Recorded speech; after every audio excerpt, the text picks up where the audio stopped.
제가 이스라엘 성지 순례를 갔다 왔는데요. 그곳에서 우리 오늘 강사로 모신 김정원 목사님을 만나 뵙게 되었습니다. 아주 해박한 성경 지식과 또 아주 겸손한 그 모습에 거기 참가했던 모든 분들이 반했습니다. 보석을 발견한 것입니다. 이 시대에 유명하신 분들도 많고, 하지만 저희 새로운 교회는 그 진실한 목사, 하나님이 귀하게 쓰시는 그런 깨끗한 목사님들과 교류를 통해서 우리 새로운 교회 성도님들의 신앙이 진실한 믿음으로 형성해 나가기를 바랍니다. 아멘. 골든 코넬과 그 캐나다의 맥메스터 디비니티 칼리지에서 박사과정을 마치시고, 그 또 케냐와 잠비아 선교사를 하시고, 지금은 한국에 있는 킹스 칼리지에서 교수로 봉직하고 계십니다. 제가 보기에는 그 에스라 학사하고 예레미야 선지자를 좀 섞어놓은 듯한 그런 느낌을 받았습니다. 우리 목사님 나오실 때 할렐루야로 반겨주시면 감사하겠습니다.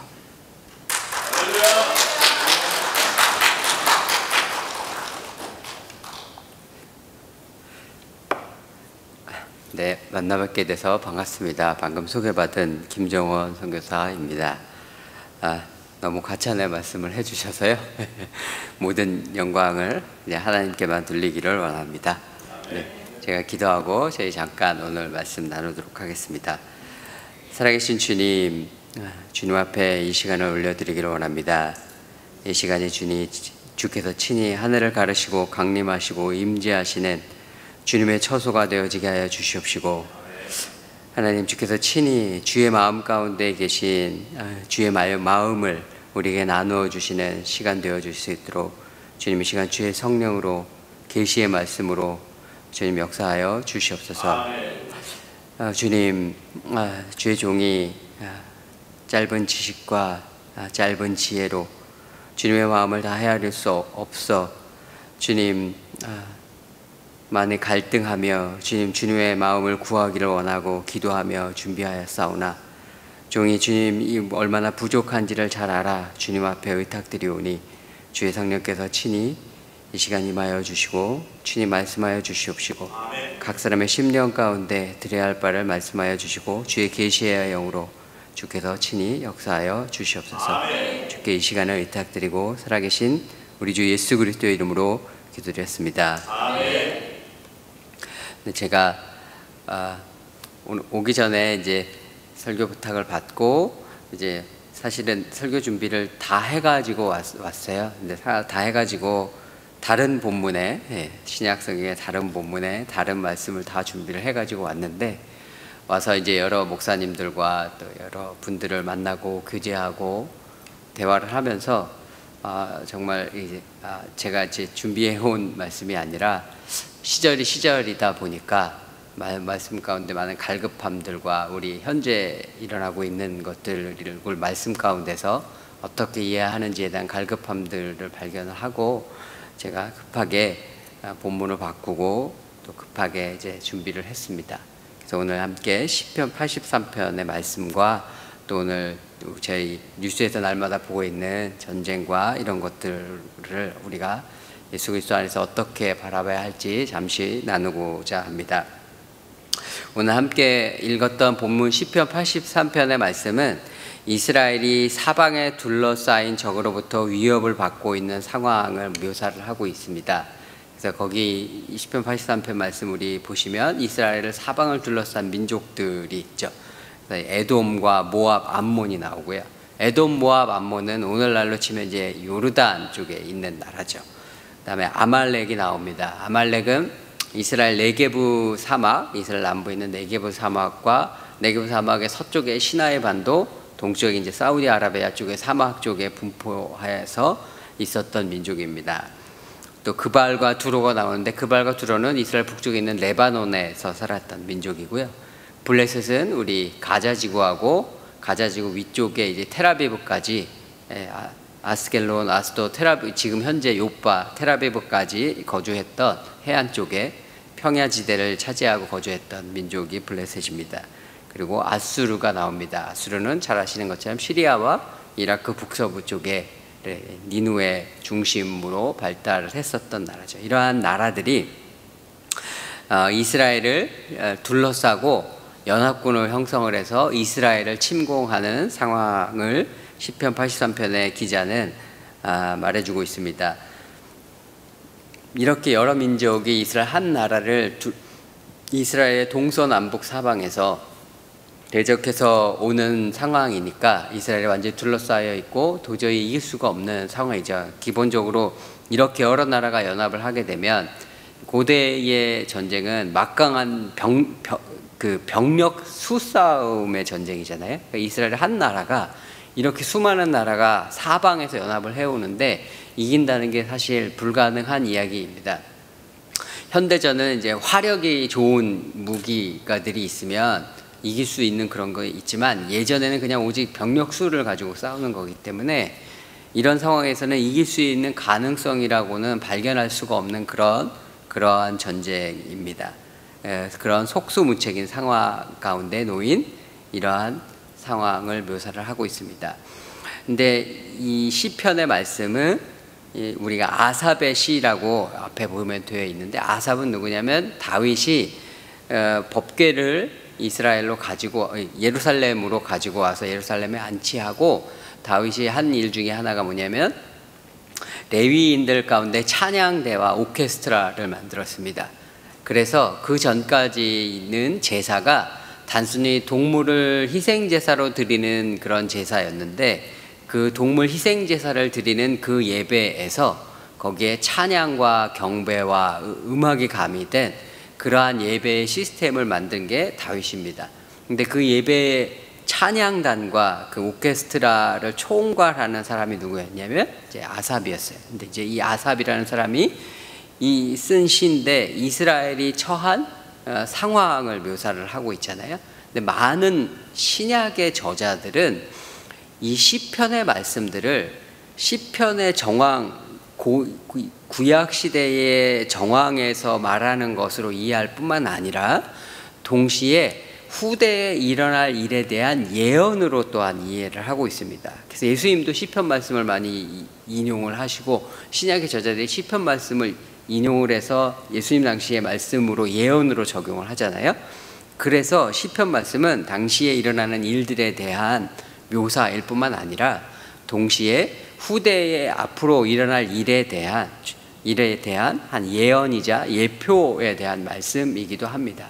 그래서 이 시편 83편의 말씀은 또한 동시에 마지막 때에 이스라엘을 둘러싸고 일어날 마지막 때에 일어날 전쟁에 대한 예언이자 예표의 말씀으로 동시에 이해가 되기도 합니다. 저희가 이 시편 83편 말씀을 그렇게 마지막 때 이스라엘을 둘러싸고 일어날 전쟁으로 이해할 때 이 말씀은 어떻게 보면 우리가 우리의 역사 속에서 1차부터 4차 중동 전쟁을 통해서 이 시편 83편의 말씀은 이미 성취된 말씀이라고 할 수가 있습니다.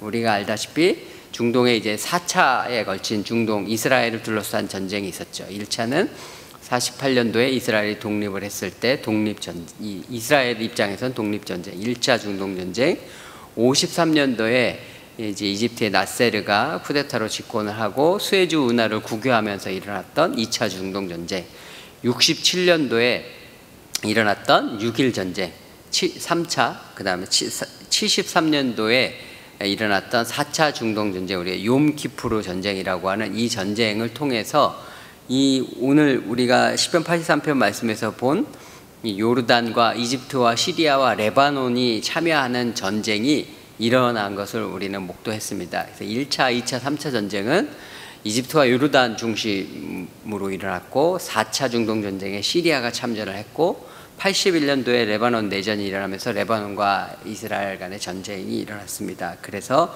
시편 83편에 일어나는 이 전쟁은 이스라엘을 둘러싼 중동전인데 이 중동전의 전쟁은 우리에게 이러한 중동전쟁을 통해서 성취된 예언으로 우리가 이해할 수 있을 것 같습니다.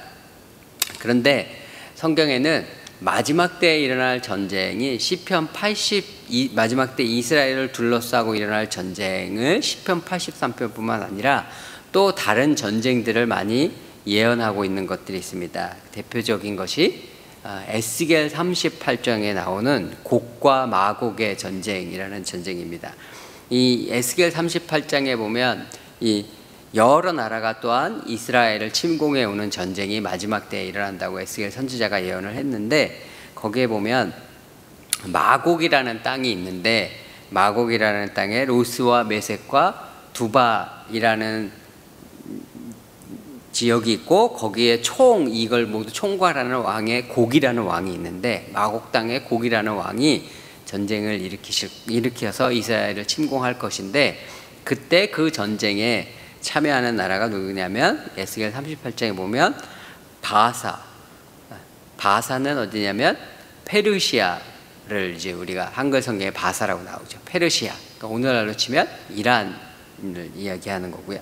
그 다음 구스는 어디냐면 이집트가 있으면 고대에 이집트 밑에 있었던 나라를 구스라고 했습니다. 그래서 오늘날은 이디오피아와 수단이라고 이야기를 많이 이제 지리적인 차원에서 이디오피아와 수단이라고 이야기들을 많이 성서학자들이 이야기를 하는데요. 제가 케냐하고 잠비아 같은 아프리카에서 살면서 제가 그 케냐에 있을 때 남수단을 제가 가본 적이 있습니다. 남수단을 갔더니 이제 보시면 이디오피아, 미국 사시니까 많이들 보셨을 거예요. 이디오피아하고 소말리아 사람들은 얼굴이 갸름하고 갈색이죠. 라이트 브라운이에요. 이제 원래 이집트 사람들이라, 그래서 이디오피아랑 소말리아 사람들은, 고대 이집트 사람들은 이런 고대 이집트 벽화를 보면 이 사람들이 약간 브라운 컬러잖아요. 이 사람들은 브라운 컬러 족속이고, 이 밑에 살았던 남수단 쪽, 원래 이 사람들이 사하라 사막 밑에 살았던 이 종족이 원래 구스족이에요. 그 남수단에 가면 그 남수단 사람들은 완전히 컴플리트한 다크 블랙입니다. 이 사람들이 원래 구스족이에요. 그래서 고대 벽화에 보면 아프리카 사람들의 곱슬머리하고 완전한 블랙인 사람들이 구스족이 있습니다. 그래서 지리적으로는 이디오피아 수단이라고 되어 있지만 고대인들에게는 자기네들이 알고 있는 거기가 세상의 남쪽 끝이에요. 남쪽 끝에 있었던 흑인들을 이 집단을 이야기를 하는 겁니다. 그다음 붓이라는 나라가 있는데, 붓은 이집트, 애굽의 옆에 있었던 나라, 오늘날 리비아 쪽을 이야기하는 것이 되겠습니다. 그 다음에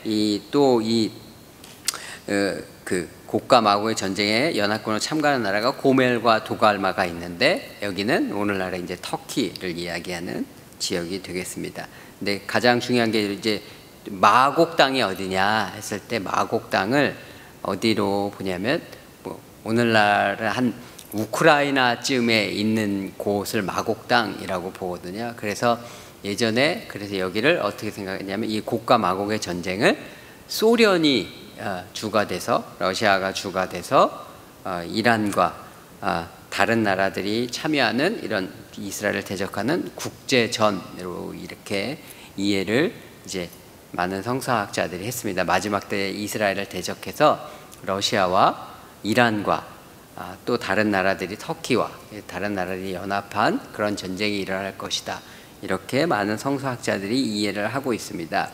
근데 여기서 중요한 거는, 지금까지 시편 83편에 나오는 중동전에는 이란이라든가 터키라든가 러시아라든가 이런 나라들이 없잖아요.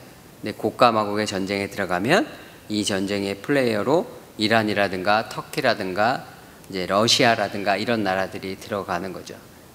지난 70년대까지의 중동 전쟁에는 이스라엘은 이란이나 터키 걱정은 없었죠. 이란은 이제 팔레비 왕조라고 해서 이제 친미 정권이 있었고, 그 다음에 터키도 이제 아타투르크라는 사람이 세큘러 스테이트, 세속 이슬람을 사람들이 믿지만 세큘러 스테이트를 아예 국가의 정체성을 정해서 이제 친서방적인 정책을 쭉 펼쳐 왔었는데, 지금 터키도 에르도안이 집권하면서 이슬람 정권화하고 있잖아요. 그래서 이스탄불에 있는 그 하기야 소피아 성당도 아직 예전에는 관광객 유치를 위해서 여기 박물관으로 해놨었는데 지금은 모스크로 다시 바꿔놨죠. 그래서 이제 이스라엘 입장에서 이렇게 이란과 터키와 러시아가 이 이스라엘을 대적하는 전쟁에 개입할 수 있는 여지가 있는 그러한 상황 가운데 놓여 있다고 할 수가 있겠습니다. 성경에 또 하나의 이스라엘을 둘러싼 마지막 때 일어날 전쟁이 언급이 되어 있는데 그게 뭐냐면 계시록 9장에 나와 있는 전쟁입니다. 우리가 흔히 아마겟돈이라고 하는 마지막 때에 있을 이제 세계 대전이 되겠습니다.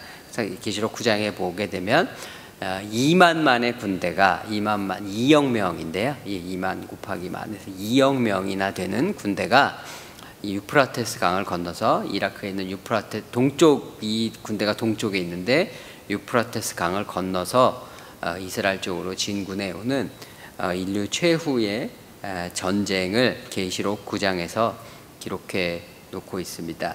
이 전쟁을 그래서 16장에서는 아마겟돈 전쟁이다 이렇게 표현을 하고 있습니다. 그리고 그 전쟁에서 인류의 약 3분의 1이 죽게 되는 것으로 계시록 9장에서는 그렇게 이제 말씀해 주고 있습니다. 그래서 많은 신학자들이 군대가 2억 명이나 된다면 이제 이 전쟁에 참여하는 건 반드시 중국이 참여할 것이다. 그래서 아마도 중국과 러시아와 이슬람의 연합군이 이스라엘을 진격하는 것이 아니겠는가라고 많은 신학자들이 그렇게 추측을 하고 있습니다. 그러면 성경에서 이렇게 이스라엘 둘러싼 전쟁을 이렇게 예언을 해주고 있는데 그러면 우리는 과연 이 성경이 말하고 있는 이 구속사의 시간, 종말의 시간 속에서 과연 어디 가운데 있는가 이런 것들을 제가 와서 이제 많이 여러분들을 만나고 다니면서 많은 분들이 그런 것들을 정말 궁금해 하시는 것 같더라고요.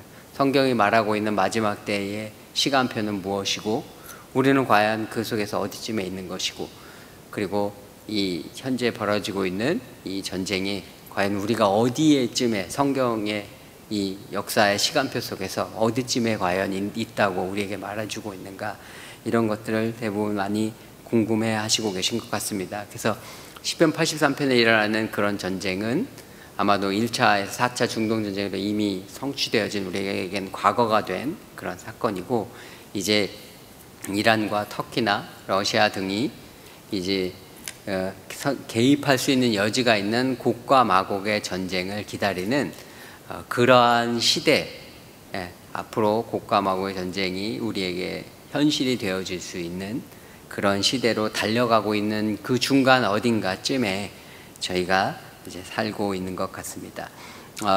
이제 신학적으로는 이제 곡과 마곡의 전쟁과 계시록의 전쟁과 이런 것들에 좀 설명을 더 드릴 것들이 있는데 그런 것들은 이제 이따 오후에 제가 또 특강을 해야 될 때 제가 이거 하면서 너무 길어질 것 같아서요 빼고 이제 그런 것들은 이때 그 오후에 추가적으로 조금 더 부과해서 말씀을 드리겠습니다. 제가 이스라엘에서 저희 한국에 있는 킹스 칼리지에서 이스라엘 사역을 지금 수년째 하고 있습니다. 그래서 이스라엘에서 예수님을 믿는 메시아닉 주이시 유대인들을 대상으로 목회자들을 양성하는 사역을 해서 바이블 칼리지를 해서 목회자들을 이제 신학 교육을 통해서 그들이 말씀으로 양육받고 말씀을 가르치는 사람들로 이렇게 훈련을 해서 작년에 이제 졸업을 목회자들을 했고요. 그 일이 끝나고 이제 제가 또 그 이스라엘 청년들을 대상으로 약 한 20대 후반, 30대 초반, 초중반의 이런 청년들 그분들이 이제 대부분 이디오피아계 유대인들이라서 목사님들은 대부분 이디오피아에 태어난 1세들이에요. 근데 그 사람들이 이디오피아 사람들인데 이제 이스라엘로 이주를 한 거죠. 유대인이라서. 그래서 모국어는 이 사람들은 이디오피아의 아마릭이에요. 그래서 제가 강의하면 아마릭으로 통역을 하고 이랬습니다. 근데 그분들은 1세고 이제 제가 지금 이제 가르치고 있는 학생들은 이제 청년들 2세들이어서 이 친구들은 이제 우리 한인 2세, 이민 온 한인 2세들처럼 거기서 이스라엘에서 태어났거나 부모님은 이디오피아계 유대인이지만 여기서 태어났거나 아니면 어릴 적에 갓난아기 때, 아기 때 이제 왔거나 이런 친구들을 지금 제가 이제 말씀으로 양육을 하고 한 2년째 지금 청년들을 대상으로 제가 신학교육을 바이블 칼리지 프로그램을 제가 운영을 하고 있습니다. 주로 이제 코로나 되면서부터는 이제 줌으로 저희가 이렇게 쭉 매주 제가 이렇게 하고 있습니다. 제가 이제 한 10주를 한 학기로 하고요. 10주 한 학기로 해서 제가 한 과목 하고 한 2주 쉬고 2주 정도 방학을 주고 그다음 보통 또 10주 다른 거 한 과목 하고 계속 이렇게 해오고 있는데 이제 이번에 초막절 우리나라 추석 그 전주에 이제 딱 10주가 끝났어요. 그래서 이제 2주가 또 거긴 초막절이 1년에 가장 큰 이제 9일간의 휴가 기간이기도 하고 2주 휴가하고 그다음 제가 이제 미국 여기 올 계획이 있으니까 또 2주 좀 더 쉬었다가 그다음에 제가 이제 돌아가서 다시 새 학기를 시작을 하기로 하고 제가 여기에 왔습니다. 근데 이제 초막절 마지막 날 이제 전쟁이 이제 터졌잖아요. 그래서 전쟁이 터졌는데 이 친구들이 이제 저한테 이제 연락이 계속 왔어요. 연락이 와서 자기네들의 상황을 이제 계속 얘기를 해주면서 기도해 달라고 이제 계속 저에게 부탁을 했습니다. 그래서 제가 그 기도 제목을 받고 제가 가는 곳마다 사람들에게 그분들의 상황을 알려드리고 기도해 달라고 그렇게 부탁을 하고 있습니다. 이 친구들이 그래서 지금 어쨌든 저희가 휴강 기간인데 저희가 이 친구들이 나라를 위해서 기도하겠다고 매일 저녁에 모여 이제 왓츠앱으로 이제 모여서 이제 기도를 해요. 그래서 뭐 적게 오는 날은 뭐 6, 8명 정도, 많이 오면 10명 정도 모여서 왓츠앱으로 매일 전화를 틀어놓고 돌아가면서 찬양하고 기도하고 찬양하고 기도하고 하면서 나라를 위해서 그들이 기도를 하고 있습니다. 그래서 제가 여기 와서도 시간이 제가 맞는 날은 그 기도에 계속 왓츠앱으로 제가 참석하면서 이 친구들과 함께 기도를 하고 있습니다. 이 친구들이 저에게 이제 일어나 자기들의 마음의 상태 이런 것들을 이제 어떻게 느끼고 있는지 이런 것들을 얘기를 해줬는데요. TV 뉴스에 보니까 CNN이나 이런 데 보니까 현재 이스라엘 사람들의 마음이 굉장히 브로큰 됐다 이런 얘기들을 많이 하더라고요. 이 사람들이 굉장히 이제 트로마틱하다, 이제 트로마를 갖고도 그 공포에 질려 있다 이제 이런 거잖아요. 근데 이 친구들이 저에게 전화 통화를 얘기를 하는데 정말 그렇더라고요. 그러니까 뭐가 제일 그렇게 놀라웠냐 그랬더니 자기네들은 이제 1차에서 4차 중동전쟁의 이야기는 역사 얘기잖아요.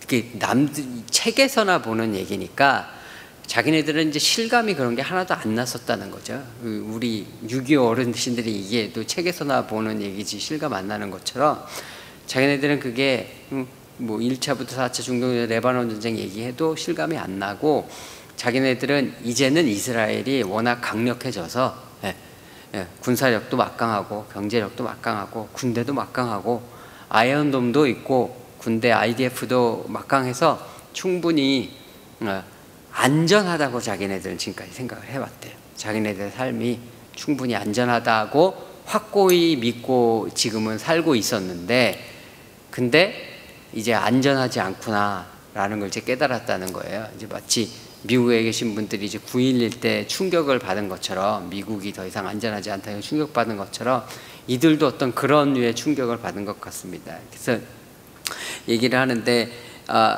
첫째는 자기네들이 가장 충격을 받았던 건 뭐냐면 이제 여자애들이 되게 많은데 얘들도 다 군대를 갔다 오잖아요. 근데 자기네들이 충격받았던 건 뭐냐면 그 가자지구 근처에 있던 군부대가 당했거든요. 근데 자기네 IDF 그 이스라엘 디펜스 포스 그 자기네 군대가 당했다는 거에 굉장히 충격을 받았다고 하더라고요. 이스라엘 군대가 저렇게 당해? 군대가 우리를 보호해주기는커녕 군대가 당했다는 거에 첫째 너무 충격을 받았다. 그리고 거기 이제 키부츠에서 이제 도망간 사람들이 있는데 도망간 사람들이 이제 이스라엘 내에서 도는 루머인지 이제 자기네들이 귀동냥하고 듣는 얘기가 키부츠에서 막 도망을 갔대요. 도망을 가서 도망가던 사람이 중간에 막 군인을 만났대요. 그래서 막 도와달라고 막 붙들고 막 했다는 거예요. 근데 도와달라고 그랬는데 그 군인이 못 도와준다고 그러대요. 군인들도 지금 무슨 사태가 일어났는지 이게 사태 파악을 못 해가지고 우왕좌왕하고 자기네가 뭘 해야 되는지 어디로 가야 되는지 이거 파악이 안 돼가지고 자기네가 어디 가서 뭘 해야 되는지 군인들도 모르고 이런 상황이라서 어느 한 개는 어디서 붙들고 도와주고 이런 상황이 아니었다는 거예요. 그래서 이런 사태에 군인들의 대응이 이렇게 미비하다고, 이런 거에 또 자기네들이 너무나 충격을 받았다는 거예요. 그리고 그 다음에 이제 키부츠에서 이제 민간인들이 죽은 방식들, 그다음에 뭐 아기들까지 죽이고 이제 목을 잘려 죽이고 이제 했잖아요. 이제 그게 남 얘기가 아니라 우리도 저렇게 죽을 수 있다는 사실. 예루살렘에 살고 있는 우리도 언제든지 쟤들이 마음만 먹으면 어느 누구도 저렇게 당할 수 있다는 사실. 이제 30대 초반이 그러니까 애기 이제 막 갓난 애기 두고 있고 이런 친구들이 많이 있거든요. 근데 내 자식들이 언제든지 저런 죽음을 당할 수 있다는 사실에 이 친구들이 너무 두렵고 불안하고 공포에 떠는 그런 상황 가운데 있습니다. 이 친구들이 10대를 어떻게 보냈냐면, 이 친구들이 보냈던 10대가 이스라엘의 이 장벽이 세워지기 전에 10대를 보냈던 친구예요. 그 팔레스타인 쪽 서한 지구 쪽에 이렇게 쭉 장벽이 쳐져 있잖아요. 예, 이 팔레스타인 사람들 이스라엘 쪽으로 못 넘어오게 서한 지구에 장벽이 쳐 있는데, 이 장벽이 쳐지기 전에는 마음대로 왔다 갔다 했었죠. 근데 그 장벽이 쳐진 이유가 2000년대 초중반에 테러가 너무 많이 일어났었죠. 예루살렘 같은 데서도. 제 기억으로는 2000년대 제가 봤던 통계에는 어떤 해에는 한 해에 이스라엘 내에서 터진 폭탄 수가 120 몇 건이 있었어요. 1년 365일 중에 120 몇 건의 자살 폭탄 테러가 있었어요. 3일에 한 번씩 폭탄이 터졌어요. 그때 제가 이스라엘에 계신 선교사님들, 이스라엘 가서 이스라엘 계신 선교사님한테 어떤 얘기를 들었냐면, 어느 누구나 다 폭탄이 터질 자리가 어디인지는 다 안다고 그러더라고요. 버스 안, 버스 정류장, 시장, 호텔, 이거는 다 폭탄 터질 장소래요. 터질 장소는 누구나 다 안돼요. 언제 터질지만 모른대요. 그래서 그 불안 속에서 사람들이 산다고 하더라고요. 그래서 그때 제가 그 이스라엘 메시아닉 주이시 목사님한테 들은 얘기가, 이스라엘의 가장 많은 의사가 뭔지 아느냐 모른다 했더니 카디알러지스트라고 그러더라고요. 그 심장 전문의. 의사 중에 심장 전문의 수 비율이 가장 높은 나라가 이스라엘이래요. 늘 불안하니까요. 이 애들이, 제가 가르치고 있는 학생들이 자기 10대 학교를 다닐 때 아침에 학교를 버스를 가면 버스 정류장에 서 있는데 너무 불안했대요. 여기서 터지면 어떡하지? 학교 가려고 버스를 탔는데 여기서 누가 자살폭탄 터지면 어떡하지? 그게 너무 불안했대요. 엄마랑 시장을 가서 시장에서 장 보는데 시장에서 빨리 나오고 싶었대요. 왜냐면 언제 터질지 모르니까. 그래서 자기네들이 10대 때 악몽을 굉장히 많이 꿨대요. 그 팔레스타인 사람들이 와서 자기네를 칼로 찔러 죽이는 꿈, 뭐 총으로 쏴서 죽는 꿈, 이런 악몽을 꾸면서 10대를 지냈대요.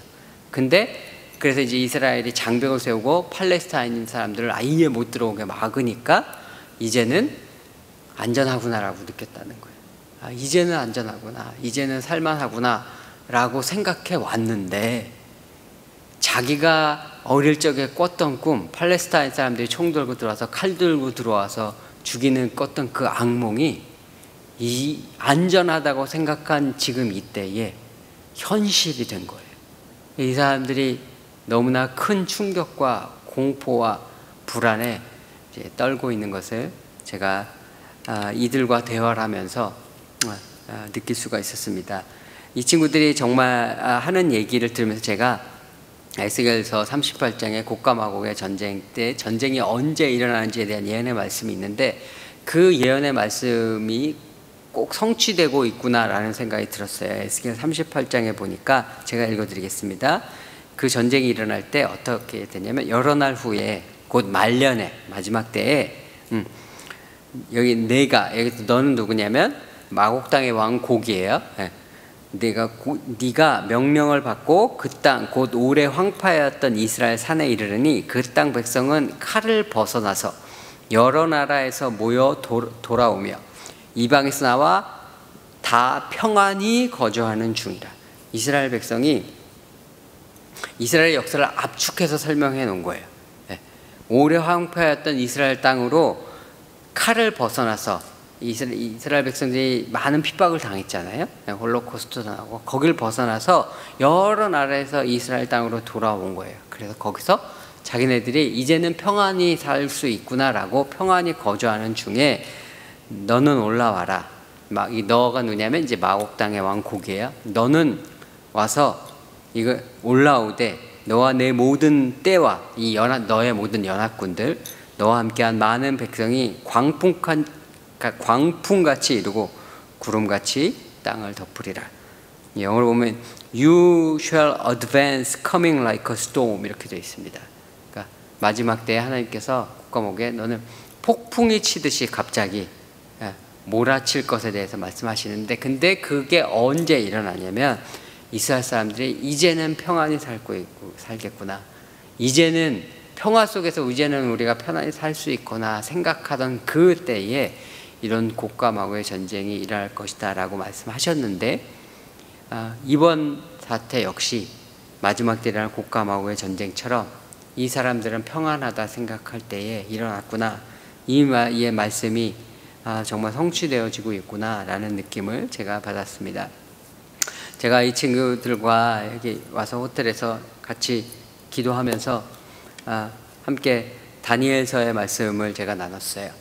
다니엘서는 언제 기록이 됐냐면, 다니엘이라는 친구가 이스라엘 나라가 바빌론에 의해서 멸망을 돼서 이 다니엘과 이 친구들 고관들이 바빌론의 볼모로 잡혀온 상황이었습니다. 고대의 전쟁은 신들의 전쟁이에요. 이건 각 나라마다 민족마다 자기네들이 주신으로 섬기는 신들이 있습니다. 바빌론 같은 경우에 뭐 그쪽엔 달신도 있고 뭐 태양신도 있고 여러 신들이 많이 이 잡다한 신들이 많이 있는데, 느부갓네살 왕이 자기가 섬기는 태양신을 중심으로 나라를 통일을 했습니다. 태양신의 주신이 됐어요. 마르둑이라는 태양신이 주신이 돼서 이스라엘과 전쟁을 하면, 그건 고대 사람들에게 뭘 의미하는 거냐면, 그거는 저 태양신이 세냐 이스라엘에 섬기는 여호와 하나님이 세냐의 전쟁인 거예요. 그래서 이긴 쪽의 신이 더 센 신인 거예요. 그게 고대인들이 가지는 세계관이에요. 근데 이스라엘이 졌잖아요. 이스라엘이 져서 나라가 멸망을 했어요. 그리고 거기에 있던 모든 제사장들과 고관 대작들이 왕을 비롯해서 다 바빌론으로 끌려왔어요. 이건 무엇을 의미하는 거냐면, 이스라엘의 신, 바빌론 사람들 입장에서 이스라엘의 신은 나약하다, 이 바빌론의 신이 역시 세계 최고의 신이다 라는 걸 의미하는 거예요. 이 사람들에게. 이스라엘 백성들이 그 상황이 얼마나 절망스러웠겠어요. 우리 하나님이 천하 세계를 통치하시는 하나님인 줄 알았는데 이게 뭐야? 어떻게 우리가 질 수가 있지? 우리가 하나님의 세계 최고의 세계를 통치하시고 세계를 만드신 참되고 유일하시고 만유의 주제이시고 올마이티 하신 분인 줄 알았는데, 완전한 절망 가운데 이들이 빠졌을 거예요. 그 완전한 절망 가운데서 하나님께서 다니엘에게 신상의 환상을 보여주세요. 그 신상의 환상을 보여주시면서 그 신상이 무엇인지를 깨닫게 해주세요. 그 신상에 금으로 되어 있는 건 바빌론 제국이고, 그 다음에 이 흉부에 있는 은으로 되어 있는 건 그거는 그 뒤에 바빌론 제국이 멸망하고 올 바사 페르시아 제국이고, 그 밑은 앞으로 그 페르시아 제국을 멸망시키고 올 헬라 제국이고, 그 밑은 헬라 제국을 멸망시키고 올 로마 제국, 그리고 이 로마 제국으로 대변되는 마지막 시대에 임할 제국임을 인류의 역사를 하나님께서 쭉 보여주세요. 그게 무엇을 의미하는 것이냐면, 나 여호와가 이 모든 나라들, 이 모든 제국의 흥망성쇠를 컨트롤하고 통치하고 있다는 것을 하나님께서 절망 가운데 빠진 이스라엘 백성들 가운데 말씀해 주고 계신 거예요. 이 전쟁을 하나님께서 힘이 없어서 패하신 것이 아니라 인류의 역사를 이끌어 가시는 제국의 역사를 하나님께서 계획하고 계신데, 그 계획의 일부로 잠시 바빌론 제국을 세워오는 것일 뿐이라고 모든 인류를 통치하시는 분이 하나님이심을 다니엘에게 보여주신 사건이었습니다. 그래서 누가 참 신인지, 누가 참 하나님이신지를 절망 가운데 있는 이스라엘 백성들에게 보여주신 사건이었습니다. 그래서 이스라엘 나라가 멸망한 것은 이스라엘 백성의 실패이지 하나님의 실패가 아니에요. 그것은 사람의 실패이지 하나님의 실패가 아니에요. 하나님께는 언제나 실패가 없어요. 사람의 실패는 있을 수 있지만 하나님의 실패라는 것은 있지 않아요. 상황은 우리의 눈에 보기에는 그렇게 보일 수 있을지 모르지만 하나님은 언제나 통치하고 계시고 하나님은 언제나 모든 것을 컨트롤하고 계시고 하나님께서는 인류의 역사를 그분의 뜻대로 주관하고 계십니다. 이 친구들이 제가 기도해달라고 이제 하는 것들 중에 이제 가자에 이제 지상군이 수입이 되게 되면 많은 이제 사상자가 일어나게 될 것들이 이제 염려가 되잖아요. 그리고 그게 보통 어려운 일이 아니라는 걸 우리가 잘 알잖아요. 미국도 월남전에 그래서 그런데 침투하는 게 힘든 게 민간인과 저쪽 군인들끼리 싸우는 거는 뭐 군인들이니까 그런데 월남전도 민간인들 속에 서 있는 그 사람들을 찾아내려고 하다가 미군도 계속 피해가 많았던 것이고 아프가니스탄에서도 그랬던 것이고 그게 가장 힘든 전쟁이란 말이에요. 그 사상자도 많이 일어나고 그래서 이걸 가면 안 된다는 견해도 많고 뭐 그런 상황이죠. 근데 이 친구들은 자기 가족, 자기 친척, 자기 친구 이런 사람들이 지금 군대에 가 있잖아요. 그러니까 이 사람들이 지금 거기에 지금 우리 지난번에 이스라엘 6월달에 저랑 같이 가셨던 분들은 저희 한 저녁에 특강해 주러 오셨던 우리 스가랴 목사님 같은 경우도 딸이 지금 특수부대에 근무하고 있거든요.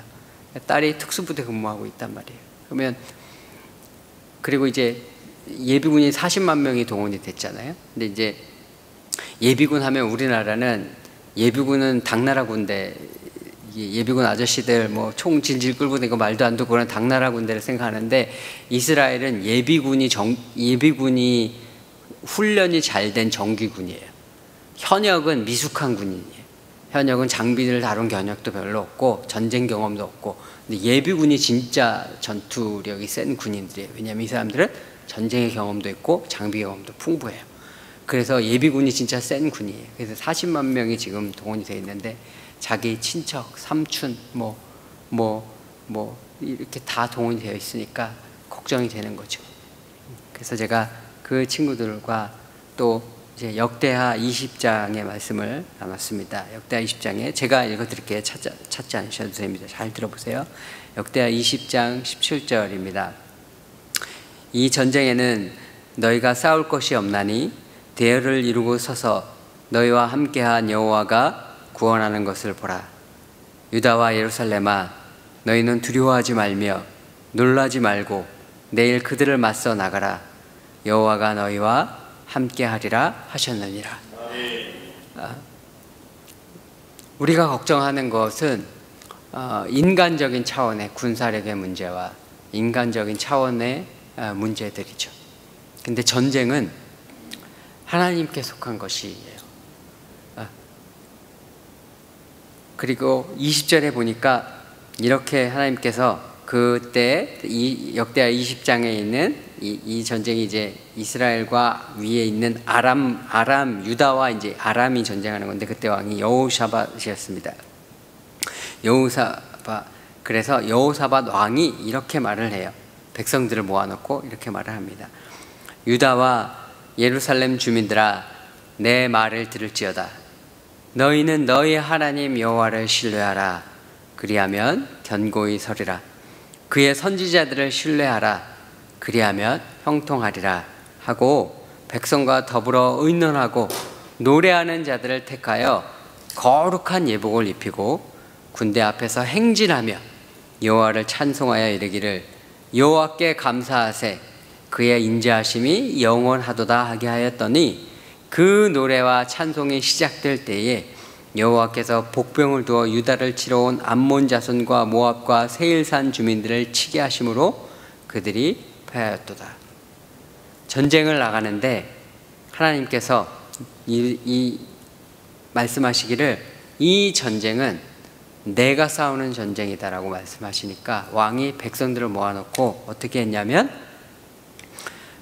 여호와를 신뢰해라 그렇게 이야기를 하고 뭘 썼냐면 레위인과 제사장들을 군대 앞에 세워놓고 하나님을 찬송하게 했어요.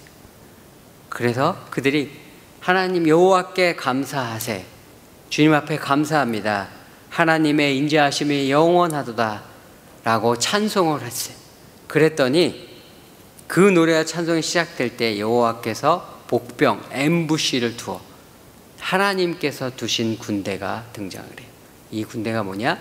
하나님의 군대. 우리 흔히 만군의 여호와라고 그러죠. 영어로는 The Lord of the Host. 그게 히브리어로 아도나이 서바옷이라고 하는데 이 서바옷가 뭐냐면 하늘의 군대예요. 천사의 군대. 이 사람들이 하나님을 신뢰하고 군대 앞에 제사장들이 하나님 앞에 찬양을 하니까 하나님께서 하늘의 군대를 보내셔서 그 군대로 하여금 이 모압과 암몬과 세일산에 있는 이 모든 사람들을 치게 하셔서 그들이 패했습니다. 그래서 제가 이 말씀을 함께 나누면서 전쟁은 우리에게 속한 것이 아니라 하나님께 속한 것이다. 전쟁의 키는 인간의 계획에 있지 않다. 전쟁의 키는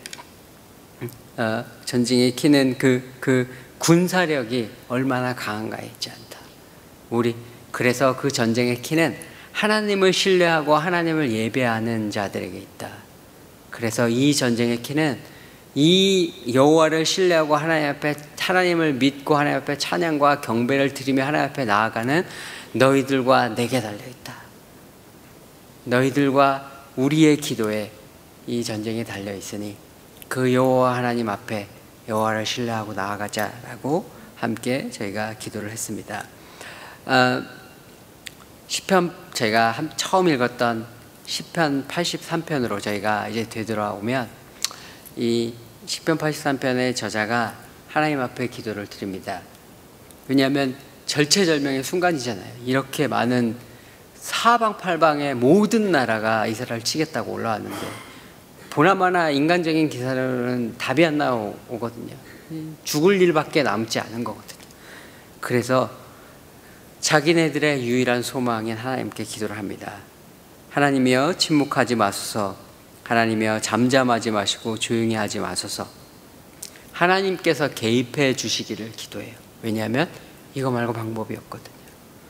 이것만이 자기네 살 길, 자기네들의 구원은 이 하나님 말고는 방법이 없거든요.